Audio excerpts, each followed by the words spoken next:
দেখছেন জাতীয় সংবাদে আপনাদের স্বাগত জানাচ্ছি আমি জান্নাত মিম। শুরুতেই জানিয়ে দিচ্ছি সংবাদ শিরোনাম।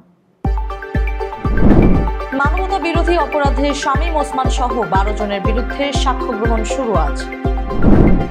একনেক সভায় 2266 কোটি টাকার 8টি উন্নয়ন প্রকল্প অনুমোদন। 3 দফায় স্বর্ণের দাম কমল 15,000 টাকা। নাসির তামিমার বড় জয়, আদালত থেকে খালাস পেলেন নাসির এবং তামিমা।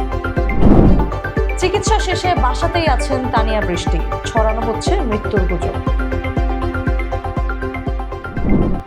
এতক্ষণ শুনছিলেন শিরোনাম, এবারে বিস্তারিত। জুলাই গণ অভ্যুত্থানের নারায়ণগঞ্জে 10 জনকে হত্যার ঘটনায় সাবেক এমপি শামীম ওসমান সহ 12 জনের বিরুদ্ধে মানবতা বিরোধী অপরাধের মামলার সাক্ষ্য গ্রহণ আজ বুধবার শুরু হচ্ছে। আন্তর্জাতিক অপরাধ ট্রাইব্যুনাল 1-এ প্রসিকিউশনের সূচনা বক্তব্য উপস্থাপনের মধ্য দিয়ে এই বিচার প্রক্রিয়া শুরু হবে।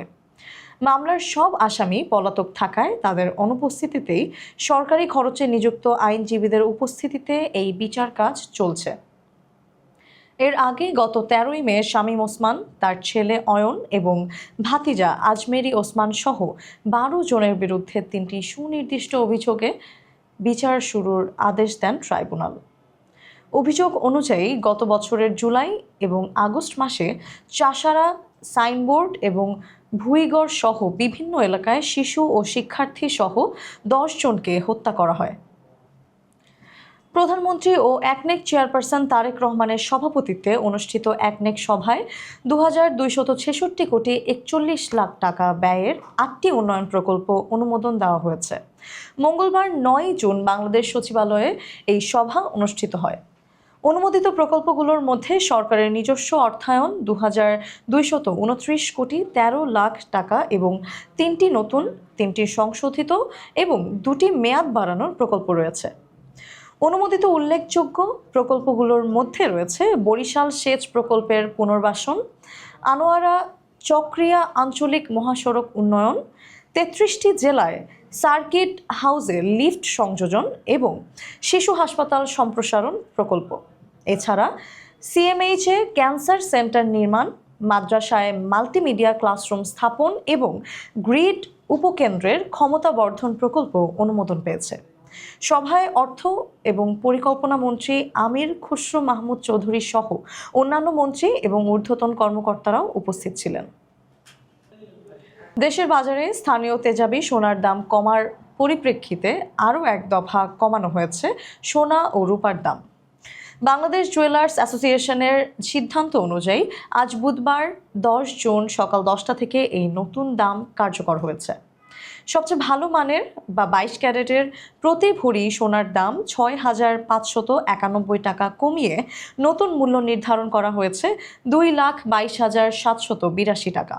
এছাড়া 21 ক্যারেট 2,12,635 টাকা, 18 ক্যারেট 1,82,250 টাকা এবং সনাতন পদ্ধতির প্রতি ভরি সোনার দাম 1,48,424 টাকা করা হয়েছে।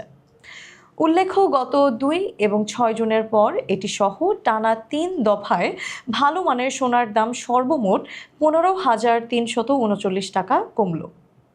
একই সাথে প্রতি ভরি রূপার দামেও সর্বোচ্চ 350 টাকা পর্যন্ত কমানো হয়েছে। বহুল আলোচিত তালাক ছাড়া বিয়ের অভিযোগে করা মামলা থেকে খালাস পেয়েছেন ক্রিকেটার নাসির হোসেন এবং তার স্ত্রী তামিমা সুলতানা তাম্মি।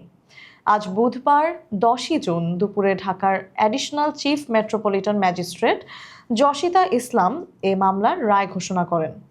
এই মামলায় নাসির হোসেনের বিরুদ্ধে ব্যভিচার এবং প্রলুব্ধ করার এবং তামিমার বিরুদ্ধে অন্য ধারায় অভিযোগ গঠন করা হয়েছিল।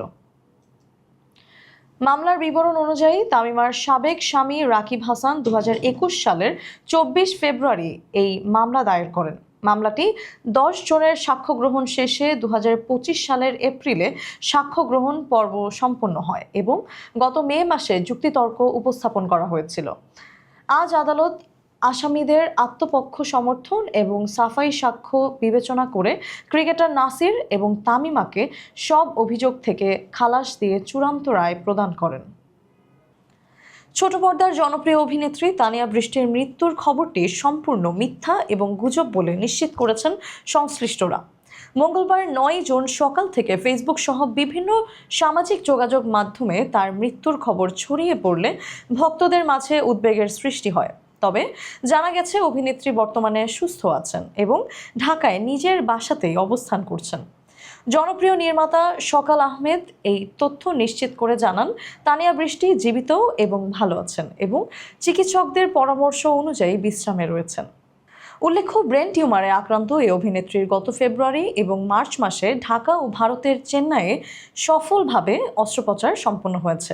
বর্তমানে তার তৃতীয় ধাপের চিকিৎসা চলছে এবং তার শুভাকাঙ্ক্ষীরা সবাইকে এ ধরনের স্পর্শকাতর গুজব ছড়ানো থেকে বিরত থাকার অনুরোধ জানিয়েছে।